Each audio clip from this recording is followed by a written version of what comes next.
కర్నూలు జిల్లా ఆలగడ్డలో high tension వాతావరణం నెలకొంది. ఆలగడ్డలో భూమా అఖిలప్రియ బాడీగార్డ్పై హత్యాయత్నం జరిగింది. అఖిలప్రియ ఇంటి ముందు నిఖిల్పై గుర్తు తెలియని వ్యక్తులు దాడికి పాల్పడ్డారు. దాడి జరుగుతున్నప్పటి దృశ్యాలు మనం ఆర్టీవీ స్క్రీన్ పైన చూడొచ్చు. ఒక కారును వేగంగా తీసుకొచ్చి అఖిలప్రియ బాడీగార్డ్ని కారుతో ఢీకొట్టారు. అఖిలప్రియ బాడీగార్డ్ కారు పై నుంచి ఎగిరి దూరంగా పడ్డాడు. ఆ సమయంలో అక్కడ మరో ఇద్దరు వ్యక్తులు కూడా ఉన్నారు. దూరంగా ఒక ఆటో కూడా కనిపిస్తుంది. వాళ్ళు భయంతో అటు ఇటు పరుగులు తీశారు. ఆ తర్వాత కారును దూరంగా పోనిచ్చి ఆపి కారులోంచి ఒక వ్యక్తి బయటకు వస్తున్న దృశ్యాలు మనకి ఆ కార్నర్లో కనిపిస్తూ ఉన్నాయి.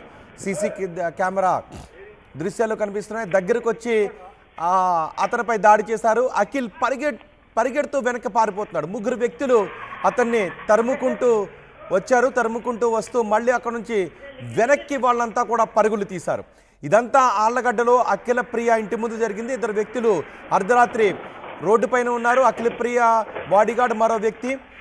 వేగంగా వచ్చిన కారు అఖిలప్రియ బాడీగార్డ్ అఖిల్ను ఢీకొట్టి ఉద్దేశపూర్వకంగా ఢీకొట్టినట్టుగానే తెలుస్తోంది, కనపడుతోంది కూడా. వాళ్ళు దాడి చేయడానికే వచ్చారు. ఎందుకంటే దిగిన తర్వాత మళ్ళీ వెనక్కి నడుచుకుని వచ్చి ఆ తర్వాత అక్కడ నుంచి పారిపోయారు. వేగంగా కారులో వచ్చి నిఖిల్ను ఢీకొట్టారు. అఖిలప్రియ బాడీగార్డ్ నిఖిల్ను ఢీకొట్టారు. నిఖిల్ను కూడా మనం ఫోటోగ్రాఫ్లో చూడొచ్చు.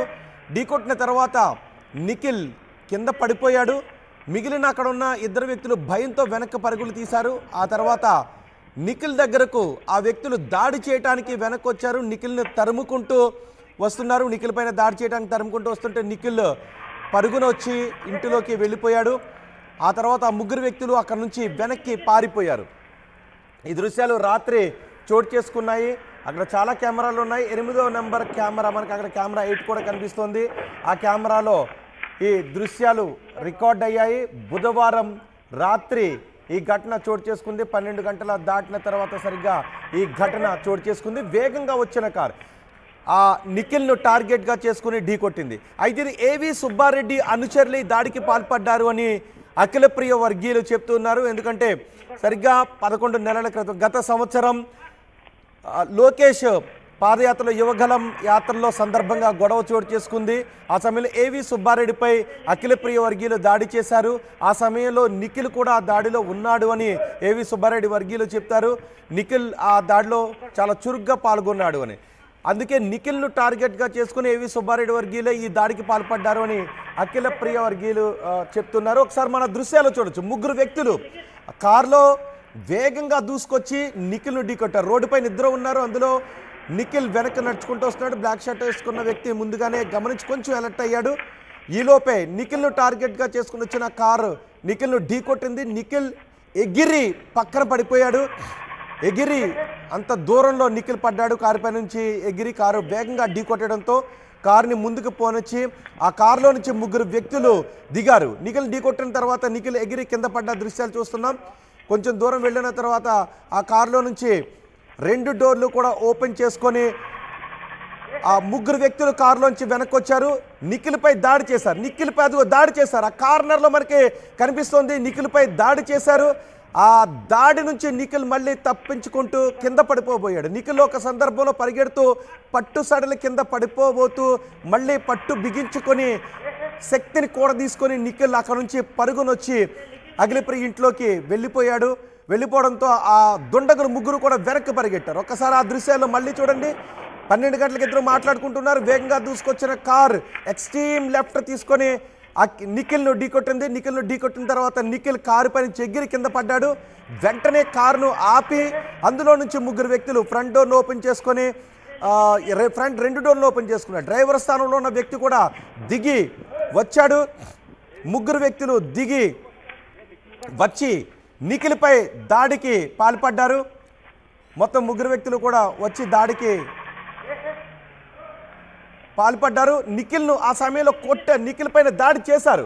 నిఖిల్ మళ్ళీ వాళ్ళ నుంచి ఆ దాడి నుంచి తప్పించుకుంటూ పరిగెట్టుకొచ్చాడు. ఆ సమయంలో పడిపోబోయాడు కింద. ఒకవేళ నిఖిల్ పట్టుదప్పి పడిపోయి ఉంటే నిఖిల్ను అక్కడ ఏదైనా జరిగి ఉండొచ్చు. ఆ తర్వాత నిఖిల్ ఇంటిలోకి పారిపోవడంతో ముగ్గురు వ్యక్తులు కూడా ముందుకు పారిపోయారు. మొత్తం 4 వచ్చినట్టుగా తెలుస్తోంది. డ్రైవర్ సీట్లో రెడీగా ఉన్నారు. నిఖిల్పై దాడి చేసిన తర్వాత పారిపోవడానికి డ్రైవర్ సీట్లో ఆల్రెడీ కారును డ్రైవ్ చేస్తున్న వ్యక్తి సిద్ధంగానే ఉన్నాడు. ముగ్గురు వ్యక్తులు మాత్రం దాడికి పాల్పడి అక్కడ నుంచి వేగంగా పారిపోవడానికి అంతా ప్లాన్ చేసుకుని వచ్చారు. ప్లాన్ ప్రకారం నిఖిల్పై దాడి జరిగింది. గత సంవత్సరం ఏవి సుబ్బారెడ్డిపై జరిగిన దాడికి ప్రతీకారంగానే ఈ దాడి చేశారు అని అఖిలప్రియ వర్గానికి చెందిన వారు చెప్తున్నారు. ఒకసారి మా ప్రతినిధి హుస్సేన్తో మాట్లాడదాం. హుస్సేన్, సీసీ కెమెరాలో చాలా స్పష్టంగా కనిపిస్తోంది ముగ్గురు వ్యక్తులు, వాళ్ళ ముఖాలకి మాస్కులు కూడా ఏమీ లేవు. కారులో నుంచి ముగ్గురు వ్యక్తులు దిగి నిఖిల్పై దాడి చేశారు. గుద్దటమే కాదు, కారుతో దాడి కూడా చేశారు. నిఖిల్ వాళ్ళ నుంచి తప్పించుకొని ఇంటిలోకి పారిపోయిన తర్వాత మళ్ళీ వాళ్ళు అక్కడ నుంచి వెనక్కి పారిపోయారు. పోలీసులకు ఏమైనా ఆధారాలు దొరికాయా? ఆ ముగ్గురు వ్యక్తులను ఏమన్నా గుర్తించారా? ముగ్గురు ఎటువంటి మాస్కులు కూడా వేసుకోలేదు, ఓపెన్గానే వాళ్ళు ఈ దాడికి పాల్పడ్డారు. రోహిత్, మనం సీసీ ఫుటేజ్ లో చూసినట్లయితే స్పష్టంగా టార్గెట్ గానే నిఖిల్ ని హతమార్చేందుకే ఈ దాడి జరిగినట్లు స్పష్టంగా కనిపిస్తుంది. ఎందుకంటే 12 గంటల సమయం దాటిన తర్వాత ఆ ముగ్గురు వ్యక్తులు నిఖిల్ తో పాటు మరో ఇద్దరు ఒకరు తన భూమా అఖిలప్రియ ఇంటి ముందు కాస్తంత రిలాక్స్ కావడానికి అటు ఇటు తిరిగేటువంటి సమయంలో ఒక్కసారిగా అతివేగంగా దూసుకొచ్చినటువంటి వాహనము ఢీ కొట్టింది. ఒక్కసారిగా నిఖిల్ గాల్లోకి ఎగిరి కింద పడినటువంటి సంఘటన మన స్పష్టంగా దృశ్యాల్లో చూస్తా ఉన్నాము. అయితే కింద పడ్డటువంటి నిఖిల్ పైన అక్కడ వాహనంలో వెళ్ళేటువంటి ముగ్గురు వ్యక్తులు ఎవరైతే ఉన్నారో ఆ ముగ్గురు ఒకసారిగా తన మీద దాడి చేసి రాడ్డుతో దాడి చేశారు. అక్కడ నుంచి తప్పించుకొని పరిగెత్తుకుంటూ ఇంట్లోకి వెళ్ళేటువంటి ప్రయత్నం చేశారు. ఆ క్రమంలో కూడా నిఖిల్ కింద పడిపోయేటువంటి దృశ్యాలు మనకు స్పష్టంగా కనిపిస్తున్నాయి. శక్తిని కూడగట్టుకొని ఊపిరి బిగబట్టి ఇంట్లోకి అఖిలప్రియ ఇంట్లోకి వెళ్ళిపోవడంతో తన ప్రాణాలతో బయటపడినట్టు మనకు ప్రధానంగా తెలుస్తుంది. అయితే తనకి బలమైనటువంటి గాయమైనటువంటి నిఖిల్ ను స్థానికంగా ఉన్నటువంటి నంద్యాల ప్రభుత్వ ఆసుపత్రికి తరలించారు. అక్కడ వైద్య పరీక్షలు అందిస్తా ఉన్నారు. కానీ ఇక్కడ ట్విస్ట్ ఒకటి కొనసాగుతుంది. అయితే తనకు ప్రమాదం జరిగింది, రోడ్డు ప్రమాదమే అని చెప్పేటువంటి పరిస్థితి కూడా కనిపిస్తుంది. కానీ ఇక్కడ సీసీ ఫుటేజ్ లో చూసినట్లయితే మాత్రం వాంటెడ్ గానే భూమా అఖిలప్రియ ప్రధాన అనుచరుడు, ఆ బాడీ గార్డ్ ఎవరైతే ఉన్నారో నిఖిల్ ను మట్టు పెట్టేందుకే ఈ దాడి జరిగినట్లు, ఈ వాహనంతో ఢీ కొట్టినట్లు తను పరిగెత్తించినటువంటి దృశ్యాలను ముగ్గురు ఒక రెడ్ షర్ట్ మరో ఇద్దరు వ్యక్తులు వచ్చి పరిగెత్తించేటువంటి దృశ్యాలు చూస్తుంటే మాత్రం పగడ్బందీగా ప్రీ ప్లాన్డ్ గా చంపడానికే ప్రయత్నం చేశారని భూమా అఖిలప్రియ వర్గం స్పష్టంగా చెప్పేటువంటి పరిస్థితి అయితే కనిపిస్తోంది. అయితే ఈ దాడికి ప్రధానమైనటువంటి కారణం గత ఏడాది 2023 మే 16వ తేదీన కరెక్ట్ ఎగ్జాక్ట్లీగా రేపటి రోజుతో సంవత్సరం ఆ దాడి జరిగినప్పుడు బహుశాది ముందు ప్రమాదం అనుకుని ఉండొచ్చు. కానీ ఆ బ్లాక్ షర్ట్లో ఉన్న వ్యక్తి మరొక వ్యక్తి వెనక పరుగులు తీశారు. వాళ్ళు అదేదో కారు ప్రమాదం అని అనుకోలేదు, ముందుగానే వాంటెడ్గానే దాడి చేస్తున్నారని అనుకున్నారు. అది కారు ప్రమాదం అనుకుని ఉంటే వీళ్ళిద్దరూ నిఖిల్ దగ్గరికి వెళ్ళుండి ఉండేవారు. కానీ వాళ్ళిద్దరూ పసిగట్టారు కావాలి అని అందులో ఉన్న వాళ్ళు దాడి చేస్తున్నారు. అందుకే నిఖిల్ పడిపోయిన తర్వాత వీళ్ళిద్దరూ దగ్గరికి వెళ్ళలేదు. దగ్గరికి వెళ్లకుండా వెంటనే పరుగులు లోపలికి వెళ్ళిపోయారు. సో వాళ్ళిద్దరూ ఏం చెప్తున్నారు అంటే ఆ వచ్చిన వారిని ఎవరిని కూడా గుర్తుపట్టలేదా? ఎందుకంటే కారు వెళ్తున్నప్పుడు అది ప్రమాదం అని అనుకుని ఉంటే వెంటనే నిఖిల్ దగ్గరికి పరిగెట్టుకుని వెళ్ళి ఉండేవారు. కానీ వీళ్ళెవరు కూడా ఇద్దరు కూడా పరిగెను వెళ్ళలేదు.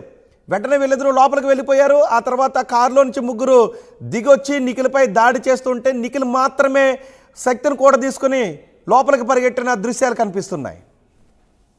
రోహిత్, మనకు స్పష్టంగా ఇంకా నిఖిల్ షాక్లో నుంచి తేరుకోలేదు. ఎక్కడైతే నంద్యాల ప్రభుత్వ ఆసుపత్రిలో వైద్య నిఖిల్ ఒకటే చెప్తున్నాడు, రోడ్డు ప్రమాదమే అనుకుంటున్నానని మాట్లాడేటువంటి సందర్భాలు కూడా బయటకు వస్తున్నాయి. కానీ దీన్ని స్పష్టంగా దీని వెనుక కుట్రపూరితంగానే గతంలో జరిగినటువంటి దాడులు, భూమా అఖిలప్రియకు ఇక్కడ స్థానికంగా ఉన్నటువంటి రాజకీయ వైరుధ్యాలు ఈ కోణంలో ఆలోచిస్తే మాత్రం తప్పనిసరిగా తను మట్టు పెట్టేందుకే, హత్య చేసేందుకే, ఎవరైతే నిఖిల్ ను చంపేందుకే ప్రయత్నం చేశారు అనేది మనం స్పష్టంగా మనకు దృశ్యాలు, సీసీ ఫుటేజ్ దృశ్యాలు మాత్రం ఎస్టాబ్లిష్మెంట్ చేస్తున్నాయి. హత్యాయత్నం ప్రయత్నం చేశారు, మట్టు పెట్టే ప్రయత్నం చేశారు. మరి కారుతో ఢీ కొట్టడం, ఒకవేళ రోడ్డు ప్రమాదమే అనుకుంటే కారుతో ఢీ కొట్టిన వాడు భయంతోనో లేకపోతే ఆ డ్రైవర్ ని మళ్ళీ ఏదైనా దాడి చేస్తారనేటువంటి ఇంకో దీనితోనో అంటే వాహనం ఆపకుండా వాళ్ళు దాడి చేస్తున్నారు అని మిగిలిన ఇద్దరు ఆ బ్లాక్ షర్ట్ లో కనిపిస్తున్న వ్యక్తి ముందుగానే పసిగట్టాడు. అది దాడి చేస్తున్నారు, వాళ్ళు కావాలి అనే హత్య చేయడానికే వాళ్ళు వచ్చారు అని బ్లాక్ షర్ట్ లో ఉన్న వ్యక్తి కూడా పసిగట్టాడు. అందుకే ముందుగానే వాళ్ళు లోపలికి భయంతో పరుగులు తీశారు. ఆ తర్వాత వాళ్ళు నిఖిల్ దగ్గరకు వచ్చి మరోసారి ఫిజికల్గా దాడి చేస్తున్న సమయంలో నిఖిల్ కూడా వెనక్కి పరిగెట్టుకుని వచ్చాడు. రోహిత్, అక్కడ జరిగింది స్పష్టంగా హత్యాయత్నమే. నిఖిల్ ని మటు మార్చేందుకే దాడి చేశారు, అదే ఆ వ్యక్తులు మాస్కులు ధరించలేదు. సో ఆ వ్యక్తులు ఎవరైనా స్థానికులా, వాళ్ళు ఏమైనా గుర్తుపడుతున్నారా? రోహిత్, ఈ అంశం మీద రాత్రి జరిగినటువంటి ఘటన మీద పోలీసులు కేసు నమోదు చేశారు, దర్యాప్తు చేస్తా ఉన్నారు. వీళ్ళు స్థానికులా, లేకపోతే ఎవరైనా కాంట్రాక్ట్ మర్డర్ చేయడానికి రంగంలోకి దిగారా, లేకపోతే నంద్యాలకు సంబంధించినటువంటి ఒక రౌడీ షీటర్స్ బ్యాచ్ కి 50 లక్షలకి కాంట్రాక్ట్ సుపారీ ఇచ్చారనేటువంటి వదంతులు, వార్తలు కూడా వినిపిస్తా ఉన్నాయి నంద్యాల పట్టణంలో, ఆలగడ్డ నియోజకవర్గ కేంద్రంలో. అయితే ఈ ఇది నిఖిల్ మీద దాడికి స్పష్టంగా అంటే గత ఏడాది ఏవి సుబ్బారెడ్డి మీద జరిగినటువంటి దాడేనా, లేకపోతే నియోజకవర్గంలో అనేకంగా రాజకీయంగా చాలా గొడవలు జరుగుతున్నాయి. నిన్నటి రోజున కూడా రుద్రవరం నియోజకవర్గ కేంద్రంగా ఇరు పార్టీలకు సంబంధించినటువంటి రాళ్లు రూపుకునేటువంటి పరిస్థితులుగా చూసాం మనం స్పష్టంగా. అయితే మాత్రం భూమా అఖిలప్రియ వర్గం ఒకటే భావిస్తుంది, భూమా ఏవి మోహన్ రెడ్డి పైన ఏవి సుబ్బారెడ్డి మీద జరిగినటువంటి దాడికి ప్రతీకారంగానే ఈ దాడి జరిగిండొచ్చు అనే అంచనాకు వస్తున్నారు భూమా వర్గీయులు. ఈ నేపథ్యంలోనే తప్పనిసరిగా ఏం జరుగుతుందో అనేటువంటిది భయాందోళన మాత్రం. కార్ నెంబర్ ప్లేట్ ఏమైనా గుర్తించారా? మనకు రోహిత్ స్పష్టంగా చీకటి ఉండడం, దాంతో పాటు 8వ నెంబర్ సీసీ కెమెరాల్లో విజువల్స్ దొరకడం, ఈ సీసీ ఫుటేజ్ దొరకడం మనకు కనిపిస్తా ఉంది. అయితే స్పష్టంగా అంటే మనకు అక్కడ కార్ నెంబర్ ఏది కూడా గుర్తుపట్టేలాగా కనిపించలేదు, ఎందుకంటే లాంగ్ షాట్ లో కనిపిస్తున్నాయి, చాలా దూరంగా క్యాప్చర్ అయినట్లు కనిపిస్తా ఉంది. అయితే దీన్ని పూర్తి స్థాయిలో పోలీసులు రంగంలోకి దిగి కేసు నమోదు చేసి దర్యాప్తు చేస్తే తప్ప ఈ కారు ఎవరిది, ఆ కారులో వచ్చిన వాళ్ళు దుర్నంగులు ఎవరు, స్థానికుల, స్థానికేతరులా, లేకపోతే ఎవరైనా పంపించారా, కిరాయి హంతకులా, లేకపోతే నిఖిల్ కి సంబంధించి ఈ ఏవి సుబ్బారెడ్డి ఇష్యూనే కాకుండా ఇంకేమైనా వేరే ఇష్యూస్ ఏమైనా ఉన్నాయా అనేటువంటి కోణంలో కూడా పోలీసులు దర్యాప్తు చేస్తున్నారు. ఇప్పుడే కర్నూలు నంద్యాలలో ఉన్నటువంటి ప్రభుత్వ ఆసుపత్రి వద్దకు పోలీస్ బలగాలు కూడా పెద్ద ఎత్తున అక్కడ చేరుకుంటున్నారు. పోలీస్ అధికారులు దర్యాప్తు చేసేటువంటి ప్రక్రియ కూడా కొనసాగుతుంది.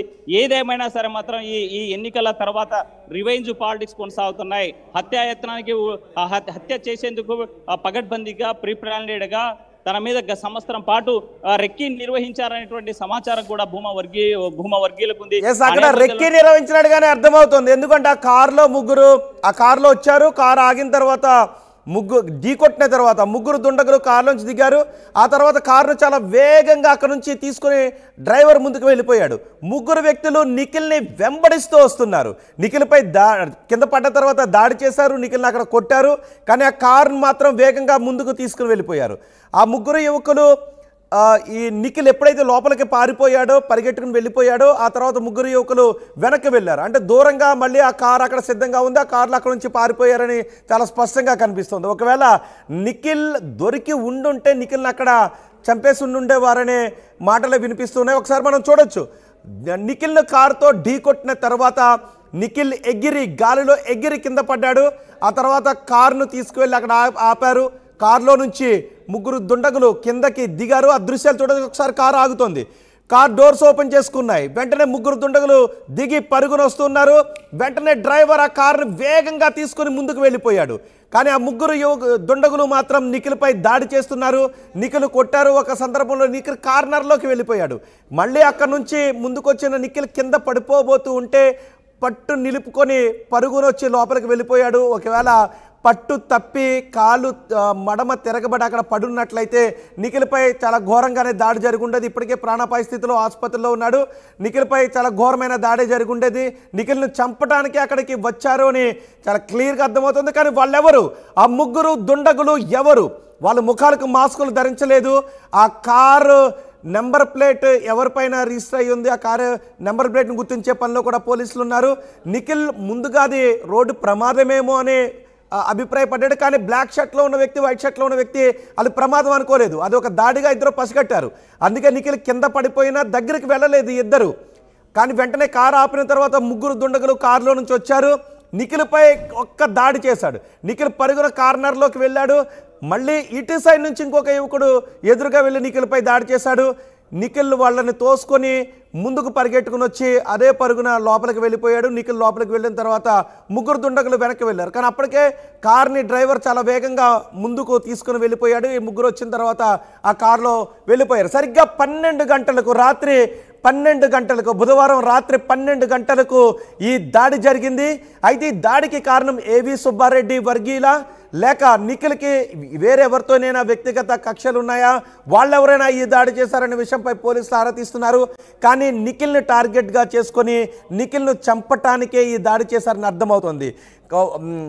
ఒకవేళ రోడ్డు ప్రమాదంగా చిత్రీకరించాలని అనుకున్న అవకాశమే లేదు. ఎందుకంటే కారు అక్కడికి వెళ్ళిన